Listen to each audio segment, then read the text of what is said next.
شیخونه عرض کوم بیا د لنډو غزل ووایو.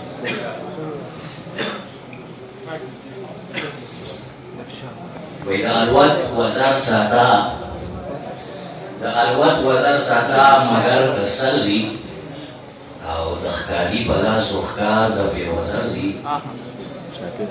دلته هوس د کوثر نشته خو بیا هم دلته هوس د کوثر نشته خو بیا هم یو ملا زړه روزانه په دې ګودرځي.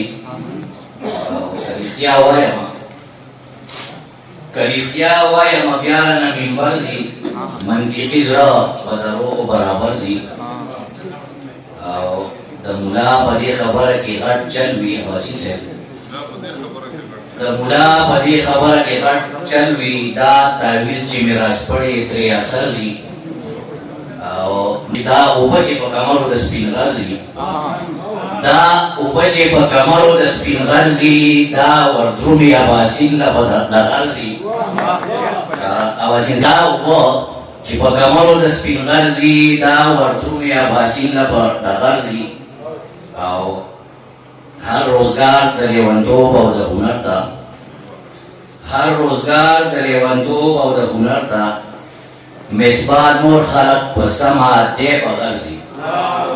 غزل عرض دی چې په بربادۍ کې مې لاسونه که صنم ساتي په بربادۍ کې مې لاسونه که صنم ساتي ادم یې نه خوري که هوا یې د غنم ساتي.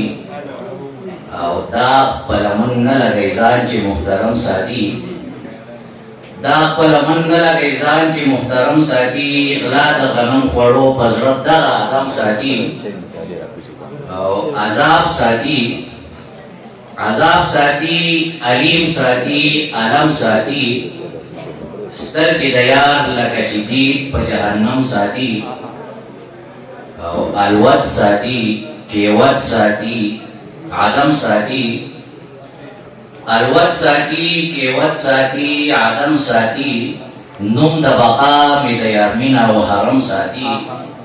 بیا مننه وی نایابې نښې نښانې غم له دم ساتي. اباسین صاحب نایابې نښې نښانې غم له دم ساتي. یو ګناهګار دی خپلې مړانې له زمزم ساتي. او د حق ناحق دواړو په منځ کې ځان مدغم ساتي. د حق ناحق دواړو په منځ کې ځان مدغم ساتي. دغه په منځ سړی په زړه کې همه پم ساتي. او اغیار یې وجني د وجنې قسم ساتي. پښتون بچی مې بیا هم لاسو کې قلم ساتي. اغیار یې وجني د وجنې قسم ساتي. پښتون بچی مې بیا هم لاسو کې قلم ساتي. او یو څو خیالونه مې په زړه دننه سم ساتي. چې دا دنیا دې نه خپلېږي نه دې غم ساتي. او مختار زړه چې مینه کوي او د پاللو یې قسم ساتي. اباسین صاحب مینه کوي او د پاللو یې قسم ساتي. هره خبره دې مصباح په زړه لمسم ساتي. ډېره مننه.